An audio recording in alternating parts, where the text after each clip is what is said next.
Swastiastu. Terima kasih atas kesempatan yang telah diberikan kepada kelompok kami, kelompok 6. Pada kesempatan kali ini, kami akan mempresentasikan terkait sejarah perkembangan agama Hindu di dunia.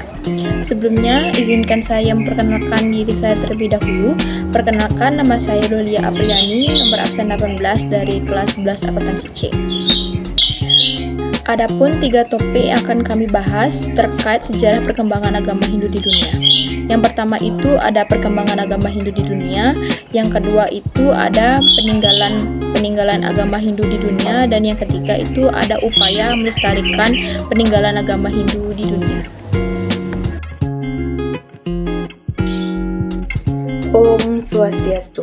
Perkenalkan, nama saya Lokesya Ariandriani, nomor absen 17, yang akan membawakan materi tentang perkembangan agama Hindu di dunia yang dimulai dari perkembangan agama Hindu di India yang dimulai dari tahun 3000 sebelum Masehi hingga 2000 sebelum Masehi, yang dimana perkembangan ini dimulai dari lembah Sungai Sindhu dengan bangsa aslinya yaitu bangsa Dravida, yang kemudian datanglah bangsa Arya dan mereka menetap di sana dengan bangsa Dravida, yang kemudian terjadi akulturasi kebudayaan sehingga menjadi kebudayaan agama Hindu yang kita kenali.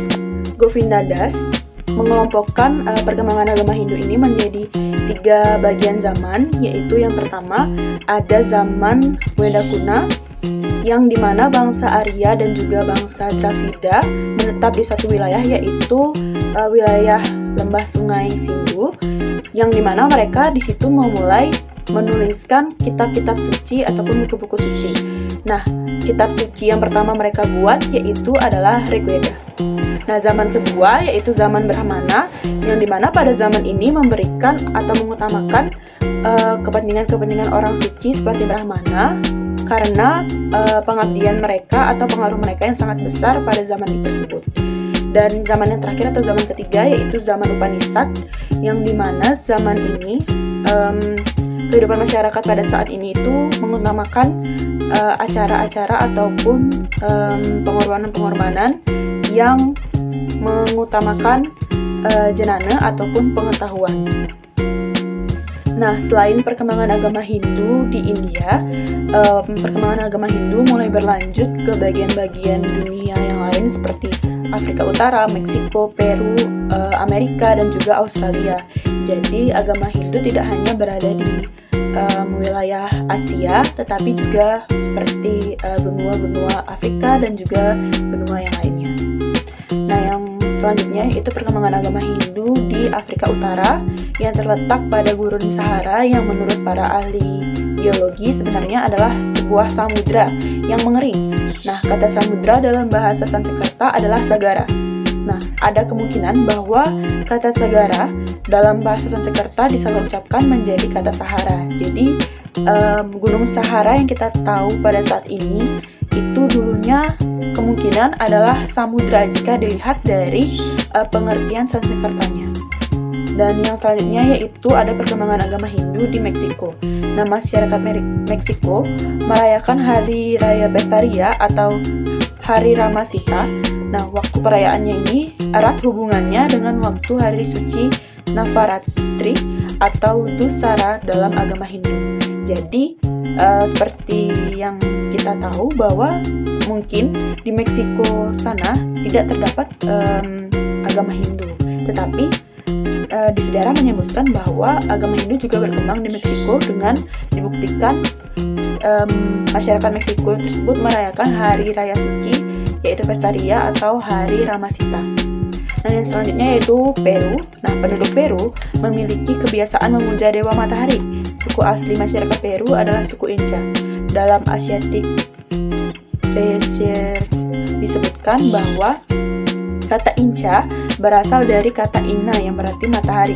Nah, menurut keyakinan umat Hindu, dewa matahari disebut Siwaraditya atau Surya atau matahari. Dan yang selanjutnya yaitu Amerika Serikat. Nah, di Amerika Serikat terdapat daerah bernama Ice Mountain yang merupakan bagian dari Sequoia National Park. Nah, di negara bagian California dan Horse Islands yaitu sebuah pulau di negara bagian Alaska.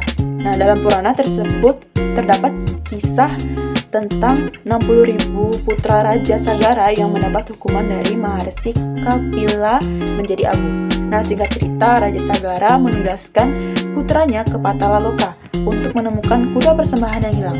Nah, kuda yang hilang ditemukan di dekat pertapaan Maharsi Kapila.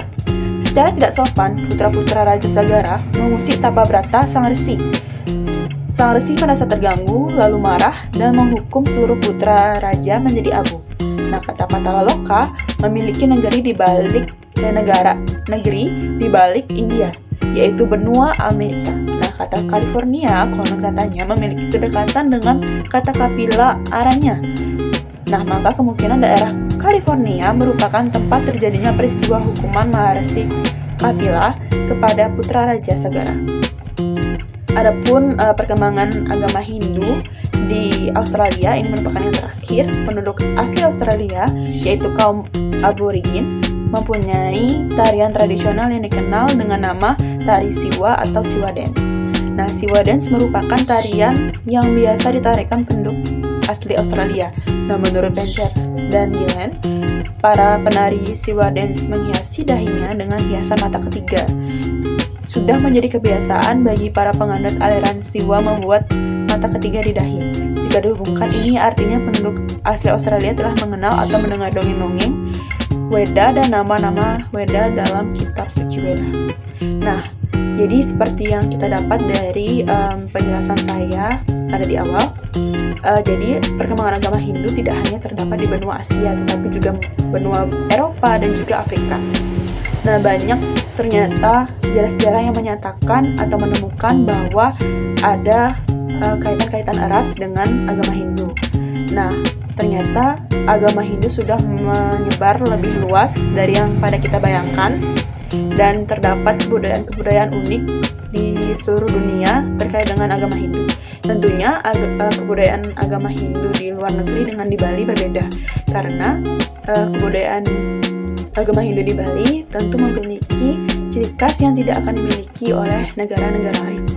Sekian materi yang dapat saya sampaikan atau jelaskan. Selanjutnya akan disampaikan oleh teman saya terkait peninggalan agama Hindu di dunia. Perkenalkan, nama saya Nuri Akasijasi, nomor absen 26. Baik, saya akan melanjutkan materi yang kedua, yaitu peninggalan agama Hindu di dunia. Jenis peninggalan sejarah dibagi menjadi dua. Yang pertama yaitu dokumen, dan yang kedua yaitu peninggalan. Lalu, apa sih itu yang dimaksud dengan dokumen? Jadi, dokumen adalah laporan pemikiran yang berisi pandangan serta pemikiran-pemikiran manusia di masa lalu. Contoh dokumen yang pertama adalah batu tertulis, buku harian, dan daun notar. Sementara itu, peninggalan biasanya berupa seperti bangunan yang dapat berbentuk seperti menhir, dolmen, sarkofagus, kubur batu, punden berundak-undak, dan arca. Adapun peninggalan agama Hindu yang ditemukan di Mohenjo-Daro dan Harappa. Yang pertama yaitu arca manusia berkepala 3, bertangan 4, memiliki kaki kanan dan kaki kiri terangkat ke depan. Arca tersebut memiliki kemiripan dengan arca Siwanantaraja. Yang kedua yaitu materai yang berisi lukisan pohon yang berdekatan dengan dewa. Yang ketiga yaitu bangunan yang memiliki tata ruang dan tata letak yang baik. Yang keempat yaitu sandal yang terbuat dari bahan kaca. Yang keempat yaitu sandal yang terbuat dari bahan kaca. Sekian yang dapat saya sampaikan. Materi yang ketiga akan dijelaskan oleh Tara. Halo, perkenalkan nama saya Nadia Sinterkara Dipasari, nomor absen 28 dari kelas 11 akuntansi C. Nah, di sini saya akan menjelaskan atau memaparkan materi mengenai upaya-upaya melestarikan peninggalan Hindu di dunia, khususnya tentang cagar budaya. Pelestarian ini sangat penting untuk menjaga warisan budaya kita. Nah, sebelum lanjut, saya akan menjelaskan sedikit mengenai sejarah yang dilindungi oleh undang-undang menurut Undang-Undang Nomor 11 Tahun 2010. Cagar budaya meliputi situs, benda, bangunan, dan struktur hasil kegiatan manusia atau bukti kejadian di masa lalu. Nah, siapa saja sih yang harus melindungi atau memelihara cagar alam tersebut? Nah, setiap orang wajib memelihara cagar alam yang dimilikinya. Bagaimana sih cara pemeliharaannya? Pemeliharaannya dengan cara perawatan, pencegahan kerusakan, dan perbaikan. Hal ini harus dilakukan dengan menjaga keaslian bentuk, tata letak, dan bahan. Nah, yang terakhir yaitu upaya melestarikannya. Bagaimana sih caranya? Nah, upaya pelestariannya dapat mencakup dengan cara menjaga kebersihan, memperbaiki kerusakan, dan melindungi dari faktor alam dan non-alam. Baik, sekian pemaparan materi saya mengenai upaya-upaya melestarikan peninggalan Hindu di dunia. Sekian yang dapat kami sampaikan. Terima kasih atas perhatiannya. Saya mohon maaf jika ada salah kata maupun tingkah laku yang kurang berkenan. Saya ucapkan terima kasih. Saya tutup dengan Karama Santi. Om Santi Santi Santi.